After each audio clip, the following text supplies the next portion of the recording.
Episode 129, Serial Startup Founder, interview with Chuck Temple, author and entrepreneur.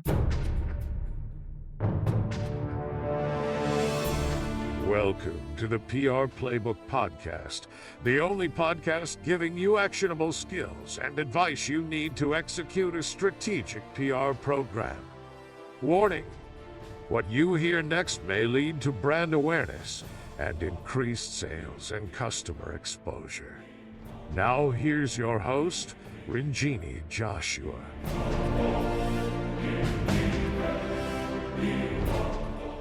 Hello and welcome to episode 129. Today we're going to talk to serial startup founder Chuck Temple. He also authored a new book that we're going to be talking about, and he has started several startups. Chuck, thank you for joining me today. Hey, thanks for having me. Yeah, so I'm really excited to talk about all these different startups. I think, once you get that business bug, a lot of people have lots of ideas and you never know what to pursue. And, you want to try lots of things. So I think it'd be great to kind of just talk about your journey and hear the lessons you've learned along the way so we can kind of pass them along. But yeah, give us a little bit of background on Chuck Temple and how you started. Oh, okay. So I went to San Diego State and I was basically broke most of college, like many people. I was working for different people, whatever I could do to make money. And I happened upon a service that some older folks needed to scan their memories. They had old slides and they want them digitized. That kind of just need went, started it kind of got me the bug, and I wanted to see if I turn this kind of side hustle into a business. And That just so shows how old you are. They wanted to digitize their memories, guys. yes, yes, yes. So long story short, 7 years later, what started out me, at my in my friend's coffee table, trying to make that into an office, turned into one of the largest media transfer companies in the United States. By the time the company sold, we had 4 offices in 2 states and 27 full-time employees. And it was this multi-million-dollar company. And I think it was awesome for me basically to go from no business background to, 7 years later, having something that was quite successful. Mhm. And so the book that was written is basically that story of what I had to learn in order to get, through all these pivotal moments. Okay, so we got to stop here. So we're gonna have to wait for the rest of the story, but we're gonna have to percolate on DVD your memories a little bit. Sure. So I didn't realize you did it for that long.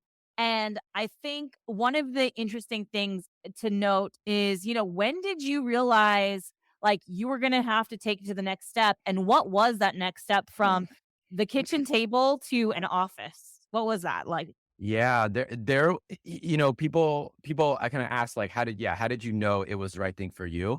Yeah. It was weird. It was like, I didn't have a choice in the matter, to be honest. It was like, I was compelled. I was purely compelled to continue this journey because there was nothing else that I could think about. Every conversation that I had with everybody, you can ask my family, every like holiday that we met, Uh-huh. every conversation turned into DVD or memory, something, something, something, because that was all that was on my mind. Right. Right. I just had to do it. Wow. Well, and then like, so I guess I want to know, like, what was the transition from one person to, let's say, what was that next number for you? Oh, in terms of employees? Yeah, like, how did you grow? What was the growth looking like? Obviously, you had something that caught fire, and this doesn't happen to everybody, right? Like Yeah. most of the times, we're trying to push things to happen. Your thing kind of happened to you, which I'm sure a lot of people will be like, "This is not realistic." But Well, I like yeah. to know, as you saw the need, like, what was that growing process like as your employee count It grew? it wasn't a straight shot by any means. Okay. There was absolute, I mean, I don't know of any, I mean, I'm sure this exists, some company Yeah. that just shoots to the moon and has never takes a back step, but that Right. was not my story at all. So what happened was, like, many people, right? This is I think a common story is you get a little bit of growth. We had the holidays my first Yeah. year and we grew a little bit. And so I hired a couple part-timers, to help me out. I found a tiny office that was the back hallway of a lawyer's office that I rented, right? And I was, just kind of like barely making it. And so what happened was, right, all of a sudden the holidays ended. This is, I think, '07, and my business went from, 4 or 5 thousand a month to, maybe 1,000 a month. And Right. I was losing a bunch of money. I was having to, like, steal rice out of the landlord's rice cooker. I mean, it was, I don't know if she knows this, but it was like really, really tough, actually. And I had to, that's like one of the few times I've had to let employees go because I literally just couldn't pay them anymore. Well, I Uh, think I think when business happens to you like that too, you don't realize what you got into, right? yeah, Like you signed up because you're like, "Oh, I'm making money from like making these DVDs." yeah. Not like, "Oh, I'm running a business." It's that mentality is not there yet. Yeah, my goal was to make as much money as my parents, and I didn't know how much that was, but I thought it was $4 or $5,000 a month, and I was making that much. The problem was I didn't understand what accounting was and Right. why that was important, and that if my expenses were also $4 or $5,000 a month, it actually doesn't work. You're not actually making anything, and you're trying to live on less than $1,000 a month, which is kind of normal for me in college. But it didn't work to have a company and to put all of my time and this massive effort working day and night, all the weekends and all this other stuff, Well, and then also to market lose money. trends, right? Like And the yeah, and holidays versus past yeah, holidays. all Yeah. my friends and folks that I knew in the industry were like, "Hey, no company does this full time." Everybody else that was doing this service, transferring media to DVD, they were doing it on the side, and they were like a video production company, they were a duplication company, and it Right. was a side business for them to bring in more. There was no company that we knew of, definitely not in our area, that only did media transfer exclusively. And so I Right. just figured I'm kind of an idiot and I shouldn't have ever started this. And the first thing that I did after college, I'm going to be a failure. And I Uh, just happened to be, I was on Paxil at the time. And I also went cold turkey off of this, like, it's like it was for anxiety. But if you look up going cold turkey on Paxil, it like does some pretty wacky things, for okay. the brain. So Uh-huh. all these things combined to basically it was just a really horrible place in Just a my life at bad that time. bad Bad place you It were was a at. bad time, but I think most businesses go through that. They get a little business, the technician thinks they can be a business owner, They which feel is what good. they feel good, they're making some money, hey, and then all of a sudden, like, they exhaust their friends and family Yeah. and they got nothing. Then you get stabbed in the face and you're like, "Oh, wow, I have a pencil in my eye. Great." Right. Yeah, It's just yeah. so how did you get past that point? Like, what was the kind of revelation? Because you had to have something going on. I feel like you were probably just like, "Okay, I gotta keep going because I have to make some kind of money." But then what took you to that next level? Yeah, so I read this book, Think and Grow Rich, right? I've read Okay, this book. It yes, was of it was course. a have you read this I've one? read it too, yes. Okay, to be honest, I didn't read the whole thing. I read like the intro and like maybe the first chapter, and I Okay. was like, "Oh, uh-oh, I get it." And so basically, I just put it in my mind. I like believed that I was going to be successful, Uh-huh, and I think what happened was because I wasn't successful, and but like I got myself to believe that I was. My uh-huh. mind had this like cognitive dissonance that what made it work like overtime or like at night or in the shower. It was Yeah, basically like working without me trying to uh-huh, figure out the central issue. My central issue was not that I couldn't do the service. I was great at operations. My problem was I knew people needed the service. I just didn't know how to tell them about myself. uh-huh, So I was trying farmers markets and I had a website and I was doing pay-per-click, which was very new at the time. I uh-huh. was doing a ton of things. And so I kept split testing my pay-per-click, right? Different ads. And I had all these advantages. We used the best DVDs or archival. And we did like, we put their images on the cover. We did all these things that were Yeah, advantages, right? And none of them made any difference. Like it didn't work until I changed my ad to say, don't send your precious memories by mail. we're in San Diego, comma, CA. And I was advertised, this is, just for the San Diego County, Right. geo-targeting my pay-per-click ads. And all of a sudden my click-through rate went from 1.5 to 4 point something. So it tripled, Wow. doubled, tripled my click-through rate. My sales quadrupled basically overnight. A couple of Wow. months later, that quadrupled, doubled. And then by November, by the holidays and there was these big fires in San Diego that year as well. Uh-huh. Uh, that then doubled again. So Wow. I Well, went, the power yeah, of communication and marketing. So I like this full yeah, circle moment right yeah, here. yeah. Yeah, that's amazing. So just all about messaging and like how targeting that audience. Well, I think the way I think about it is that I found what was what do they call it? Like the USP, my unique selling Yeah. proposition. There were so many things that Yeah. I thought were unique. So many things I thought were advantages, but there was actually one thing that customers, because it really Yeah. matters what they think, not necessarily what I think, right? It kind of matters what they think is the number one reason. And since our competition wasn't local companies, when you look at us on pay per click, the competition is actually just the people that show up in the pay per click Right. like research results, and they're all national. Yes. So what can we do better than them in the area that we're competing? You're Well, there. there's one thing. We're actually local, and people actually didn't want to send their memories because, things get lost in the mail all the time. And Yes. you can't afford that these can get lost. So we could charge a premium. And that it basically spurred our growth for the next 6 years, just basically honing in on that idea. And we grew that company all based on this local model. We'd go into new, Market. I'm going Right. forward, but yeah, we'd go into new Yeah. markets and we take over the market share within a couple months. And So it you was just amazing. duplicated that same kind of model from that to a different market and be like, oh, we're here. Exactly. I'm Don't send your local. precious memories by Yeah. mail. We're in Orange County. Yeah. Yep. And then LA Wow.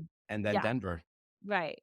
Wow. I mean, I feel like that's such a good lesson that any startup should really learn is like, it doesn't matter. And this is what I tell people actually all the time for PR Hmm. is it doesn't matter what you think you're good at. Only matters what is, what the customer is Yes, what buying. they think. Yes. Yes. What the customer is buying because it doesn't matter. Like any startup founder, especially the ones that we work with, they're like drinking their own juice. So they think they're glorious, right? Like everything they do is like Skittles. And Yeah. then Skittles. we go to the journalist and the journalist's like, okay, yeah, but there's 5 other people doing the same thing. Yeah. So what is what is Yeah. that USP? Like that is such an Yeah. important lesson It's to like, yeah, I like the Purple Cow book by Seth. I didn't read, again, I don't read the books. I just like, I'll get like the cliff notes and like get it. But, he calls it the Purple Cow, or like what makes you different in like a unique and beneficial way that someone can right. actually remember, that's like sticky, but also separates you in a way in the mind of the customer that they actually understand.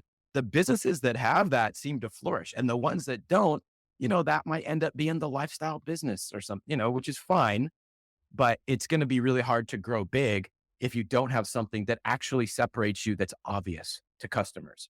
Hmm.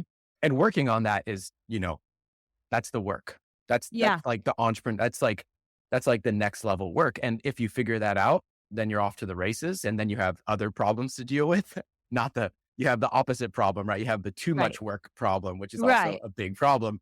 Yeah. Um, but yeah, I think that's just a step that if you want to have a growing company, you have to figure that out at some point. Yeah. No, that's amazing. So obviously you grew that company and like you mentioned, you sold it probably what, 7 years later Yeah, ish? 6, 7. Yeah. 7 years. Yeah. Depends on when Okay. you exactly say I started, but And yeah. yeah, what made you want to get out of there? So I thought that a couple things. Number one, the money wasn't motivating anymore. I started the company. I was always broke. So I just wanted to have, not Cash. just being broke all the time. Yeah. And that sale allowed me to have that ability to not feel broke all the time. Uh-huh. And basically to be able to work on what I wanted and give me freedom, which Mhm. is why I went into it. I wanted to find freedom. I remember the night of my graduation from college, Uh-huh. just kind of walking out and thinking to myself, like, my whole life I've been in this tunnel There's, it's like when you're a kid, right? You have limited options. You can only do so much. And Yeah. even high school, you pick more classes, but you still have to go to high school. You can't just go Yeah. move to Hawaii, right? And so basically, right, finally, right, and even college, it's like you don't have to, but I felt like I had to, right? I just, Yeah. it's just like, the pressure was there. Yeah. So finally, at the end of, the night of my graduation, I, for the first time, felt like, wow, like the whole world is open to me and I can do whatever I want. And I Yeah. want to, what my limits are, and I want to find freedom. Yeah. Because I And not didn't feel only like that, you had the cash flow to do that at that point. eventually, yes, Yeah. Right. yes, by the time it's sold. So I found the freedom. I had the money. I love media transfer, but it wasn't a passion that I had, to be Yeah. honest.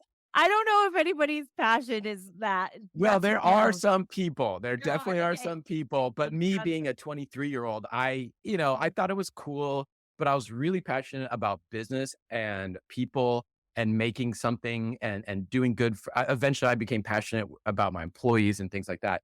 right. But the actual work itself wasn't what I was passionate about. And to continue to grow, I know how much work it takes to grow a business and the sacrifice you have to make. And I just wasn't willing to do that anymore.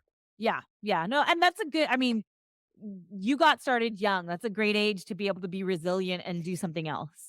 So Yeah. let's talk about, I mean, this is the majority of what your new book is about. What can you tell us a little bit about your new book? We'll talk about it a little bit at the end, but Oh yeah. Yeah. So the book, I wrote it to get closure on that experience of having that company because it was my baby. It was who like a relationship. it was a relation. It's actually how I grew up. It's, Yeah. the person I was in college, like really awkward and not a business person and not great Mhm. at relationships and just not a lot of rough edges and I'm sure I still have lots of rough edges, but a much more confident person, Yeah. someone that can be successful in life.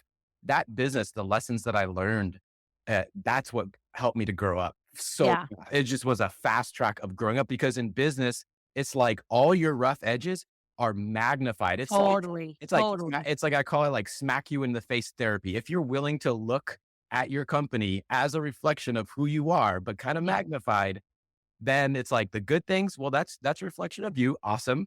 But Yeah. anything that's not going well, that is also a reflection of you. And if you're Yeah. willing to look at it, like you then get to work on some things that actually are because that's who you are. And so Yeah. I had a lot of those things I got over most of them, but there's some that I didn't get over. And I wrote Yeah. about those too in that.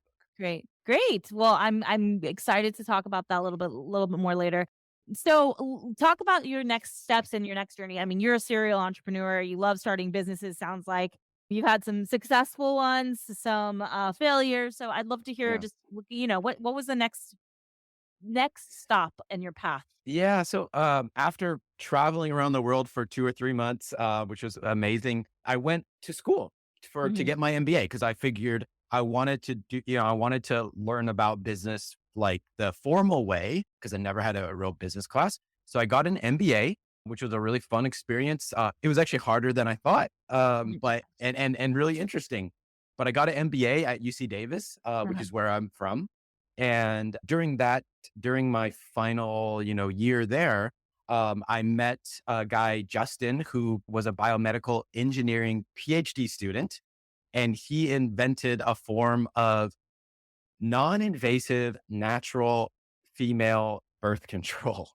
I know. So Yeah, that I have. one's I was questioning this when you first told me, and I was like, yes. two males inventing a birth Yes. control. Yes. Uh, but it's an interesting project. So tell us a little bit Yeah. about that. So basically, it uses the basal body temperature method of birth control, which is actually effective if used properly. The problem with the method is that it's really hard to remember for a woman to take her temperature in the same place at the Right. same time. Right there's these like There's too many factors that could go yeah, if you wrong. forget and Yeah. you get up and you go to the Uncontrolled. bathroom in the morning and then you go back to bed, it's like your temperature might be a degree higher and that messes up the whole thing, right? Oh And yeah. so what his product did is it was a little sticker that went on it's called the Axiom, I think. It's around like the armpit area.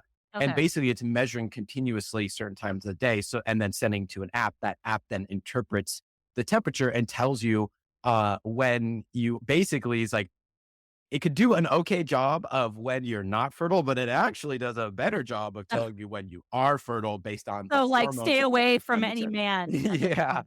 Yeah. exactly. So, Well, it was a, I mean, it was an awesome idea. We actually had, we knew our deficiency was that we were not women. it And so we definitely made a bunch of Facebook groups and things like that. And we had, I mean, literally, I think over 100 women supporters that were helping us uh-huh. and giving us resources and just like trying to push this along. And we ended up working hard and we won the Big Bang Business Competition, first place, and People's Choice Awards in 2016.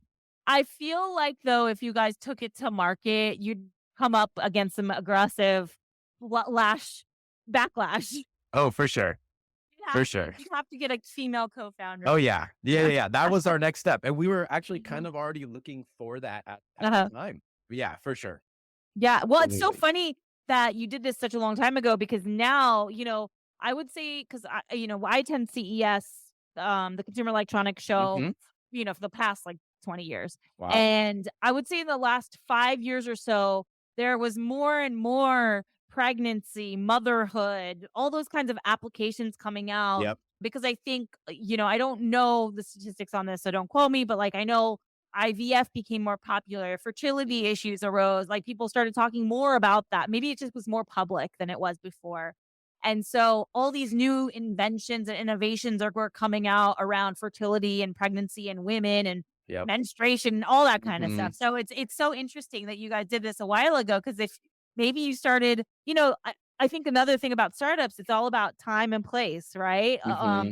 So, if you guys started maybe a few years later, maybe you would have ended up turning it into a company I think and that yeah, if we pursued it, yeah, I feel confident that we would have made it work. But yeah, it just, I think for our team, we weren't I mean, it was a great project, but we just weren't that passionate right, ourselves at right. that time because we weren't in a place in our life that, that it made sense, I guess. Yeah, no, I'm just thinking about all the IVF stuff that has happened over the Mm, last 5 years or so, and no, and ovulation, and like they used to have like they used to have like what is it called, pregnancy tests, and then I don't know if you know about how pregnancy tests work, but like as they became a little bit more prevalent, you could do like that early detection, all mm. that kind of stuff, right? Is that And like Clear then Blue? yeah, what it doesn't yeah, the brand doesn't There's matter a few. anymore, Yeah, but there's, yes. there's early detection. So now that you can do early detection, which is like before your next period. And then now there's also like I don't think they had this about 10 years ago even, but like tests too. Uh So huh. like you were talking about how I could potentially detect ovulation. Like I feel like this technology would have been like it would have killed. You guys would have killed it. You guys I mean, well, now there is that out there. You should rename the podcast to like talking about ovulation with Chuck Temple. Yes, yeah. That should be the new name of the of It's this not episode. awkward at all. It's not awkward at all. Okay, so Play Patch is the name of Yes, Play what you Patch guys was the created. name. Mhm. Okay, so Yeah. let's move on to your next startup. Okay. Okay. So the next one was the failure. Yes. I'm proud to say I have a failure, and this was a idea that I had while in business school, and I was so pumped up on the idea that I didn't take my own advice, the advice that I tell everybody, even the stuff that I learned in business In the school first about yeah. startups, which is like that product market testing, right? That like everybody knows to do. But I was so like hyped on the You idea were that I committed. just didn't. I You just were didn't. I committed. was so committed that I just Look, assumed I could make it work. you're not the only one. I think this is a great thing to talk about because like I think we just get so excited about an idea that you're like, yes, this is gonna work. This is gonna work. Doesn't matter what anybody says. But it's not true. It's not Yes, true. yeah, a bad idea is a bad idea, and It's a, you can't work no matter how much you work, unless you pivot. I guess if you pivot, that's okay. But yeah. we didn't pivot much, and the idea just didn't work. And so, yeah, Uh-huh. I think I spent 6 or 8 months, and maybe $60,000 to $80,000 on the idea, and made a commercial in Los Angeles, like real actors, and the whole deal. The whole deal was really fun. It was really fun. I love working, but in the end, I learned the most important lesson. So this was the virtual assistant idea that you were talking Mhm. about. Was this during the time of like the virtual assistants, like that everybody started doing virtual assistant stuff? There were a few already happening, and I mean, it was before I think like the Siri and Google really took off, but there were Okay. companies for sure that were doing this, and one I'm of just them, I'm just wondering if that's why you thought it was going to work. You're like, "Oh yeah, there's stuff happening." yes, and yeah, most importantly, I was using a text-based one whose name I cannot remember at this moment. Mhm. And I remember getting help from someone at the business school, and I was like, "Hey guys, watch this." And I got the person at the front desk that helped me with something. I got her flowers through the text app because they keep your credit card. And I was like, text, text, text, send flowers Yeah. to this person whose name I will not mention. And for whatever she did, I don't remember anymore. But I just thought it was the coolest thing ever. And so Yeah. my idea was to make a one touch, like on your home screen, you click a button and it takes you within like 10 seconds to a live actual person that would be your virtual assistant and would do whatever you wanted to get done. And the reason I thought it would work was because the text one just they just weren't that good. Like, It's a tech. it Yeah, was it's a tech, tech and I system. just Yeah. think that their training wasn't good. And I just thought with my background at DV Memories and all the training that we did, and I thought I could leverage my You background had from it. You had it in the bag. Yep, yep. It was done. It was a done deal. So, how did you know it was a failure? It was a failure when so the company basically ran out of money, so we stopped developing, and it was a 3-person co-founding team. The other 2 people left, and I said, "Well, I'm just going to work on this on my own. I'm going to see if I can make this happen." And so I basically made a version of this service Mhm. through all free software that cost me nothing, using some app for voice recording that sends to Dropbox that like I think would text a couple people that I got to be virtual assistants, including myself.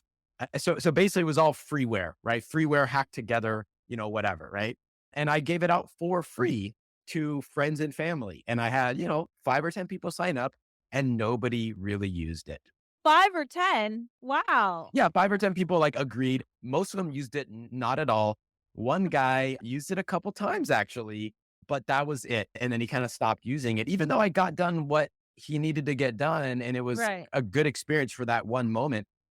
It just not a big enough service What in was the the way that we had it. Was it like a subscription or what was it? The ideal, yeah, was going to be a monthly subscription. Okay.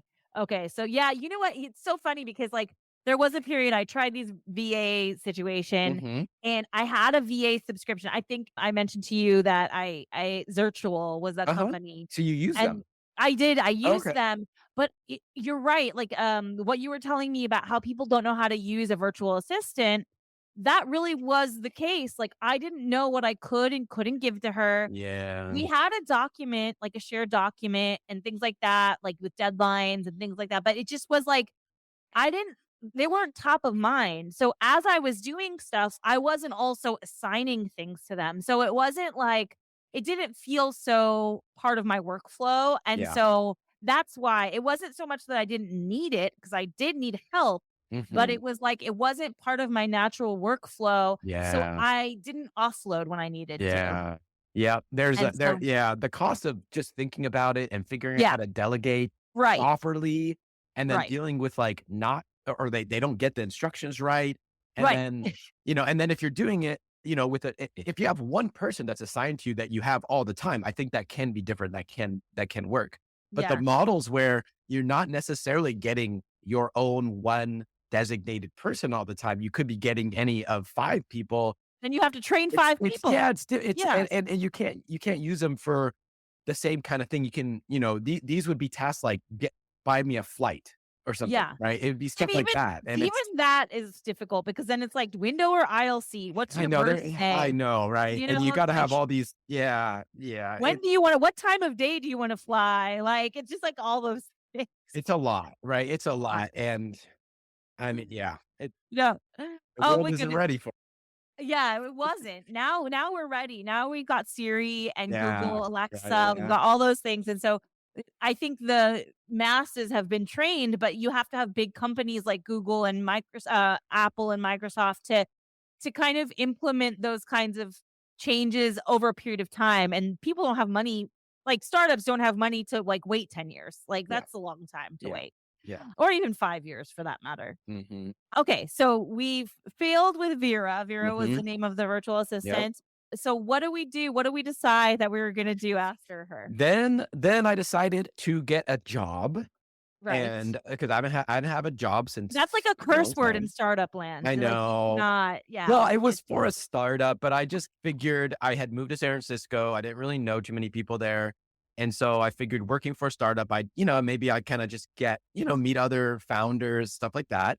of Cause the DVD or Memories company was based in San Diego and sort of thing. So I ended up, I became the COO, Chief Operating Officer for Happy Moose Juice, which is based in San Francisco, which is an awesome company. You should check them out, and they are a cold pressed juice brand that you can actually find in Pete's Coffee all over the West Coast now, very as well exciting. as many like kind of natural grocery stores across the country. That's very cool. Yeah, I like that kind of like, well, I like that industry, but it's very Mhm. difficult, right? It's so competitive. Yeah, CPG or whatever. Yeah. It was interesting. I never worked at like for a product, and food and beverage is just a whole nother ball game. What do you think is Especially, the yeah. biggest thing you learned there? The biggest thing I learned, two things. One, I set up an ERP system there, and so just the complexity of perishable ingredients and Ah, supply chain and all that, and then the whole everything that you're dealing with is pretty antiquated. Like that whole mhm. world, it's just a tough business.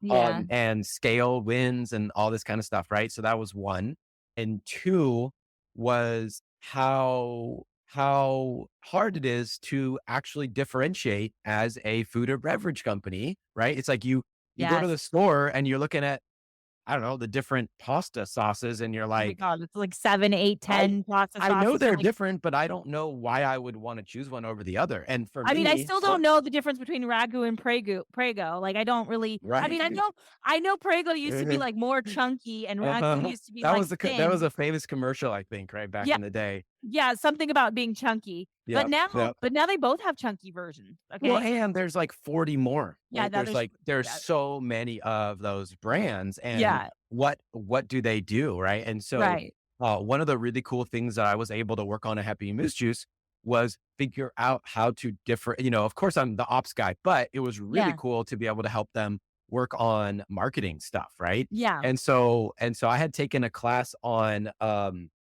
oh, what is the name of it?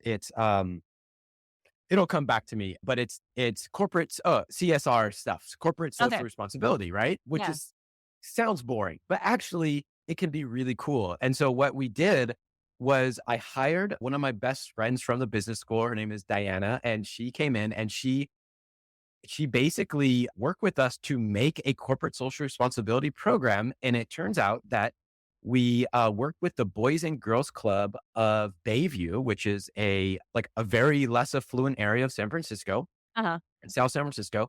And they actually helped co-create a juice product, help build it, help do the research, help formulate it, Fun. made the juice, named the juice itself.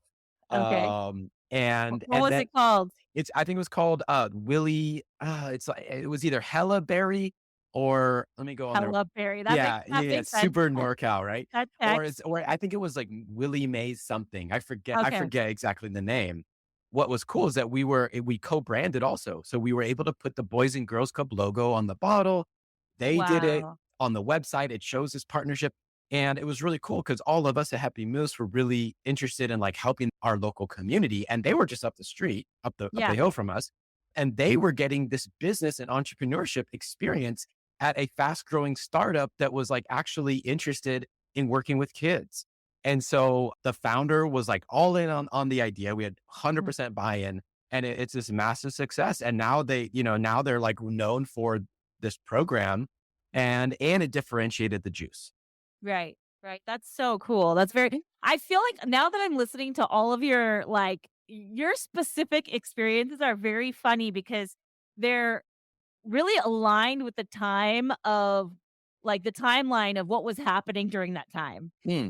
Hmm. So it feels like DVDs transition, like Oh, digital transitioning, right? You did yes. that, and then you Yes. did this like ovulation thing where like Yes.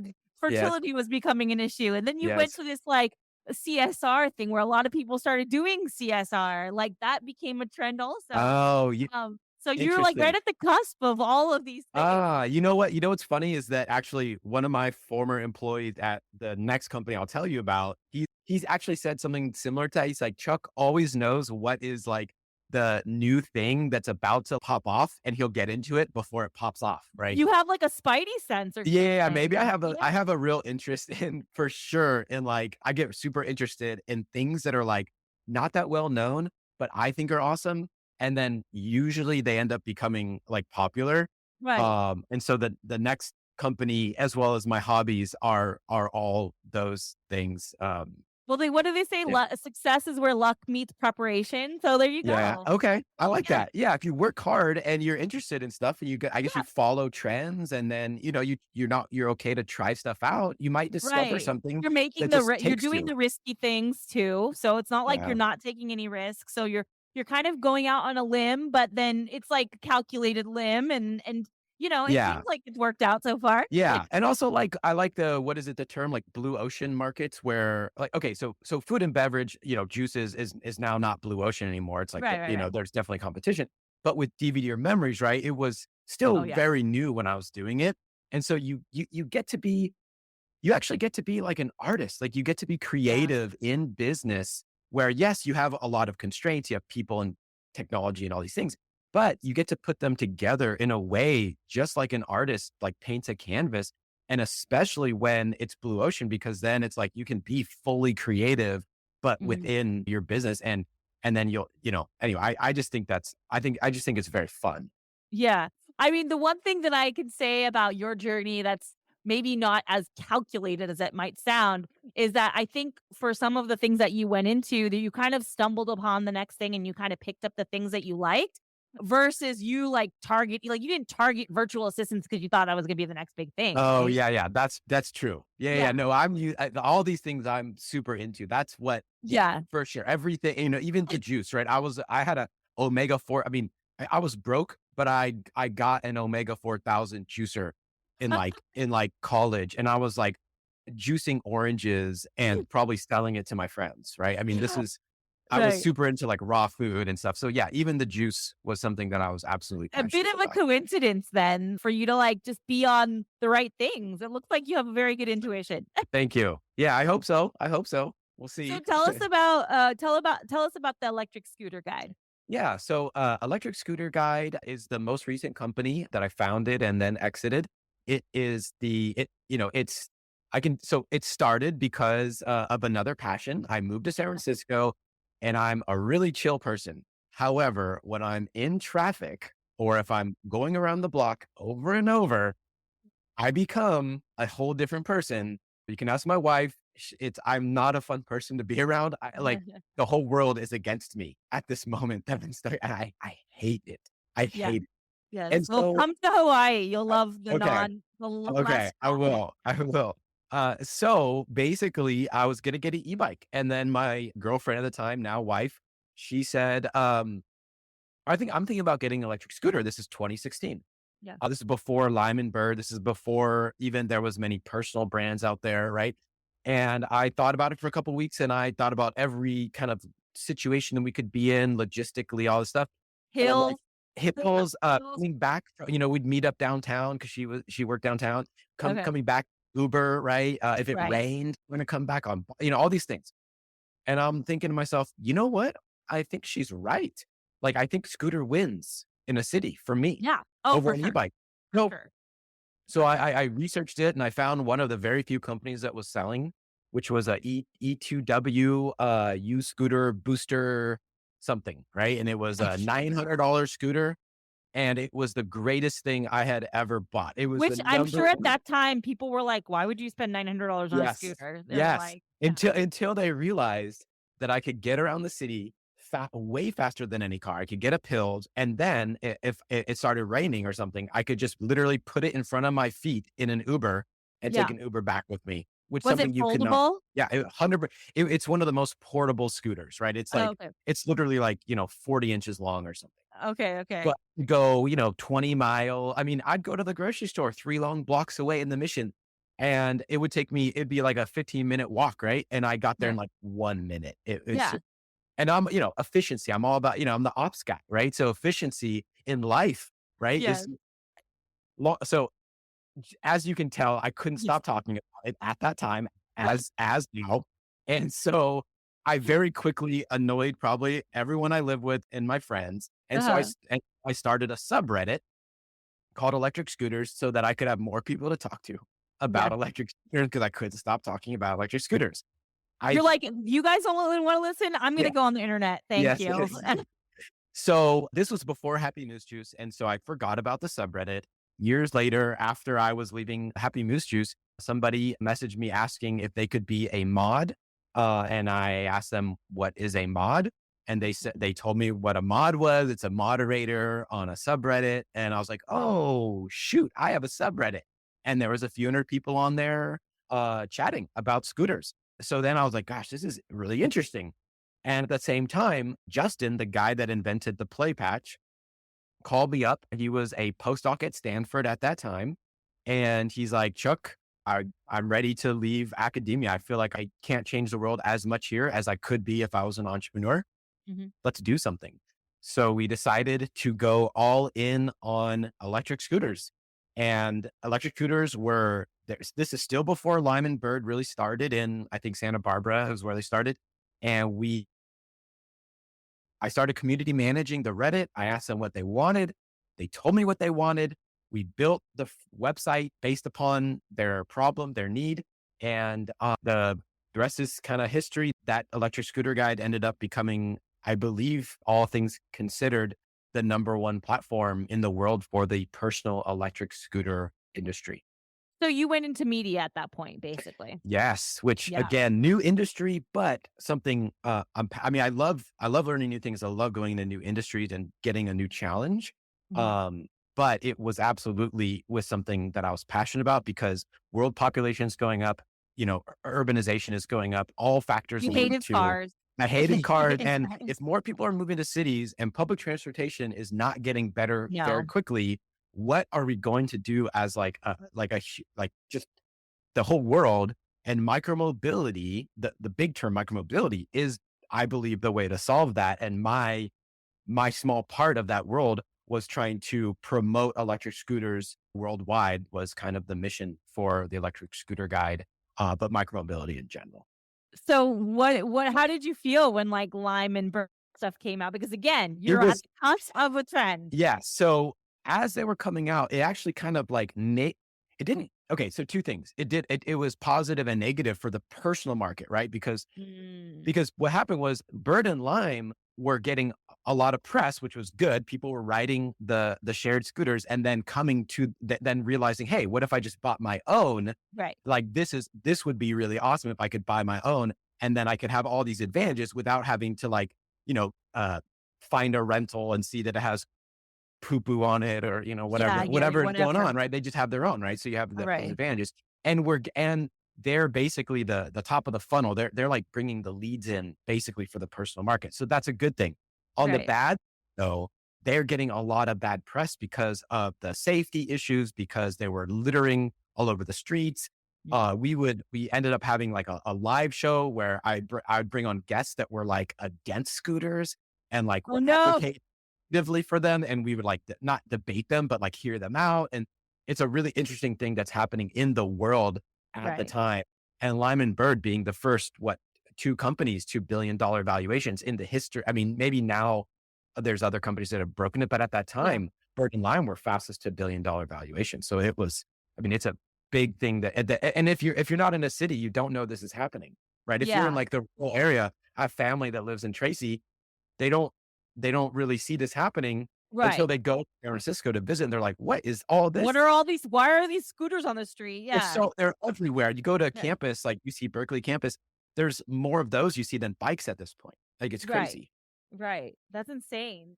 So then you ended up getting out of there. What made you get out of there? That one was, I mean, I still love electric scooters. I love the industry. I love the team, right? That we built. Mhm. But basically it was like, I was going all in on publishing this book, right? Which Mhm. takes a lot of time. I also wanted to try teaching once in my career. Yeah. It was just, yeah. And I think that like growing the Timing. company was, Yeah. yeah, it was like, it was just time. I got to, it's like DVD or Memories took me 6, 7 years to get to, kind of a multi-million-dollar company. The Mhm. Electric Scooter Guide, it did it a lot quicker. And I felt there was someone better to take over at that point Okay. than me. I think I'm really good at getting to 80% very, very quickly, right? I think, it's like in the terms of like planning stuff, right? So you go Right. from, you can get 100% plan. You could be 100% perfect. It's going to take you a long time. Yeah. I'm good at going really quick to pretty good. Yeah. And then usually there's someone else that's gonna like perfect what I've started. And I Yeah. think that's where we were at that time. I Yeah. mean, that's just a really nice, I mean, obviously it's a different kind of perspective on startups. Not, some people are in it for the long haul, for like something to grow something huge.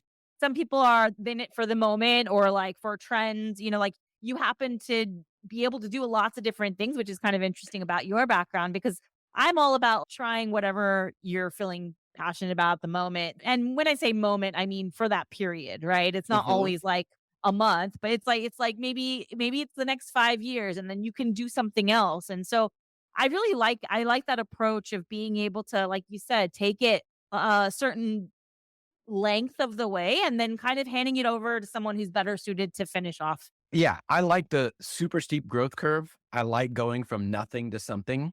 That's exciting. Yeah, I absolutely. don't love managing after the super fast growth phase is over. So, now we have great management. The company's still growing, all that stuff. But where I felt like I could grow the company, we were partners with all the biggest retailers. Like we have great Mhm. relationships. We have the most communities, all this stuff, the most views. And I still love it. I still passionate about it.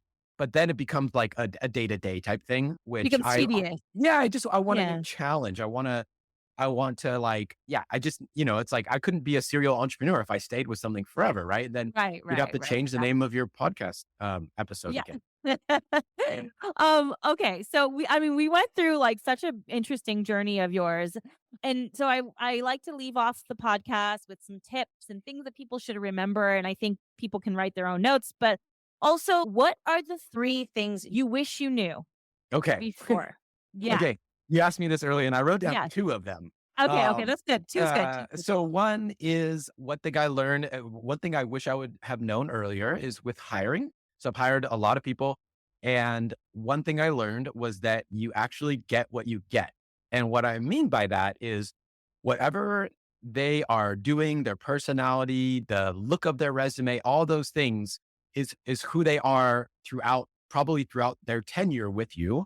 So Mhm. if they're late to their interview, they're going to be late showing They're up. going to be And late. so if that's important to your business or to you, just know that that person will be late. I Mhm. remember I was hiring for a manager in LA and this poor kid came in. He was a kid. He was probably in his 20s Yeah. Yeah. Yeah. and he was late. And I literally was like, hey, I'm sorry, but you are late and we can't do the interview. And he was like, whoa, whoa, whoa, whoa, whoa. This is LA. Everybody's late. No, he didn't say that. But he was like, But I was he like, was like basically like I couldn't find the place and there's a lot of traffic and the parking was hard. He gave me some excuse. I was like, hey, I'm leave sorry. 30 minutes earlier. Yeah, Like, I'm like, sorry, but if you're gonna be a manager and I'm a nice guy, but like, it yeah. was like when you're transferring memories, you have to be really like perfect at what you do. Uh-huh. And so the culture was good and fun and we had a great culture, but like you couldn't, we had double, like you had to say what you had to be, Yeah. like you couldn't be late and you couldn't like mess up like that. And so I turned him around and that was it. And I found someone better that wasn't late. And so, That wasn't like, yeah. yeah. So basically, that's what I learned is that You If get what you somebody's, get. yeah, I like that. you'll know based on, And if you have a feeling about it, it's probably a good feeling. yeah, if you Like have a you just gut feeling, yeah, yeah, just right? go with that. Yeah, Yep. because sometimes I feel like, especially in the hiring market right now, like you feel so desperate. You're like, oh my God, I just need somebody. Maybe they could Mm, just fill in for a little bit, but that yeah. could be very detrimental to the whole everybody else, you Yes, that's know? true. One bad employee will set you back, For 3, sure. 6 months, a year. For I mean, sure. the like, they say like, what is it? Hire slow and fire fast or Yeah. something. Although Yeah. it's not fire fast, it's lay off, right? Fast so you don't get Yeah. sued, Yeah. which I've also been sued. Tips. Tips. Yes. Yes. Yeah. So my other one was something I wish I knew when I started, right? Was the difference, and this comes from this is not my stuff. This comes from The E-Myth by Michael Gerber, a really good book for anybody that is looking Did you read this to. one though? I did actually read the whole Okay. thing. Kidding. Yeah. That's nice of And you. yeah, so I read this book, and basically what one of the biggest things I got out of it is the author separated the difference between the technician, the manager, and the entrepreneur. And the takeaway here is that typically, right, a Mhm. technician is really good at something and they think they can run a company. So they Mhm. go off and they run a business, they start something because they Mhm. they feel like you can have your own company if you can do the work well, right? Yeah. But what happens, right, is very quickly you get more work and you realize like, oh, now I have to like hire people. And then once you hire people, you realize that, oh, you actually have I'm to, the and technician. yeah, I'm the you're a technician. Yeah. technician. And so you either stay a technician and you like, those people don't work out typically at the beginning because they take over too much stuff. They like do stuff their Yeah. way. You have no control and your business like either has bad quality or you don't even know what's going on in your own company. And then you pull back. Or what happens is you take the jump. You realize that you then need to actually switch gears. You may still Yeah. have to be a technician part-time, but then you need to be full-time a manager and learn management skills, how to hire, how to set up systems, all that kind Uh-huh. of stuff. 100% agree. Yep. Yeah. And then the entrepreneur, of course, has to come as well as you're growing the business, but they're Yeah. different jobs, right? And if you don't understand that they're different jobs, then you're never gonna get past these hurdles. Yeah, and I started as a freelancer, so I understand. I am the Okay. technician for sure. And Yes. there was a point where I'm like, "Oh, I can't do all the fun stuff anymore that I like to do." It's like that's when you start feeling, and that was kind of like where I had my low points where I Mm, realized like, "Oh mhm. God, this is no longer me being a PR person, having like being able to do the cool stuff. I have to manage these people now." So it's like you have to make Yeah. that mental transition. I think it is very difficult to realize that, especially when you don't plan the business in advance. Yeah. I mean, yeah. No. I think this is anybody that's that's listening that's like in that space where Yeah. they want to grow a company, but they don't yet know or they don't understand what management even is, Yeah. right? That's the learning that I think would be best for you right now Yeah, is and to start you thinking that can't way. resist, right? It's like don't resist. It's gonna be No, very bad if you resist no, transition. embrace Yes. it. Cause I mean, there's a lot of bad managers out there, right? Of Yeah, course, but it can also be, I think, really rewarding when it's like you have a big responsibility and you can actually make people's lives really awesome. totally. Yes. You don't have to be like the jerk micromanager type person. You Right. could actually be someone really good and have people actually enjoy coming to work, and all that stuff. So there's, I don't know, I would think about it Yeah. like that to embrace it There's as like someone who can do opportunities. something There's awesome. definite yeah, there's opportunities that maybe, like, you didn't think that was something that you were gonna do before, and I mean, I totally 100% agree with you. It's like, it took me a while to change my mindset and think, "Oh, wait, I'm doing something else. However, this is actually also very cool. I'm on a different side of the fence now, and this is, Hmm. we can make an impact." So you can make a very big impact on Yeah. people. Yeah, Yeah. and it can be fun. And then being an entrepreneur is also fun too, but Yeah. yes, but anyway, that Yes. those are I mean, there's so many more and I like There's it's like, like just looking at the book, like every chapter I'll think about 40,000 lessons or whatever, but those are yeah. the two that kind of come across, I guess, right now as the Yeah. most salient. So we had this is a long podcast, so this is good. I appreciate the conversation. Sorry. I'm No, like pretty long-winded sometimes. no, I love it. I love it. And I think that every part of your journey is like so different. So it's very interesting to listen to and learn from. I don't know that you named the book. Oh yeah. Okay. So the book. Yeah, I'm not. Clearly, someone I didn't do media Yes. training yet. Well, so it's weird as I teach marketing, yet I don't think of myself as a marketer at Yes, all. yes, thank you. Not naturally, at least, right? So the book is called Startup to Sold: How I Built My Side Hustle into a Multi-Million-Dollar Company. Oh, wow. Just type in Startup to Sold, and randomly, Yeah. nobody owns the domain. I got the domain a long time ago. You'd think that like Startup to Sold is kind of a Startup cool to name. Sold sounds pretty Sounds like catchy. Yeah. it sounds like pretty like a legit company, right? So Yeah. anyway, yeah, so the website, and you can just search for it on Amazon if you want to check out that book. I promise that you will learn something, and I promise that you'll be inspired by reading it. Should we just read the Cliff's notes or should we read the whole thing? You can read the cliff note. No. You should Yeah. read the whole thing because like I don't yeah, no, you should go through it, right? Yeah.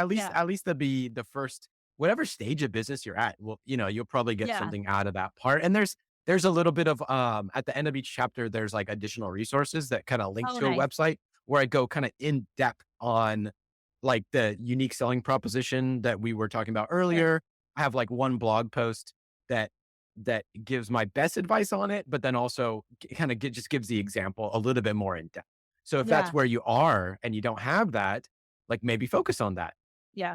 Yeah, absolutely. Well, thank you, Chuck. It's been such a pleasure talking to you. You as I've well. learned a lot. I've also like identify with you, so it's great as a business owner and entrepreneur. Where can people find you if they wanted to maybe like have you speak or learn some more or anything? Yeah. Yeah. So the two websites are startup2sold.com and then just chucktemple.com. That has my contact info. It has like kind of what I'm doing currently. You can Cool. see the two new hobbies that I have that are both going to be big or already Uh-oh. big. I'll just say them real quick. Okay. Bubble, no code programming, and pickleball.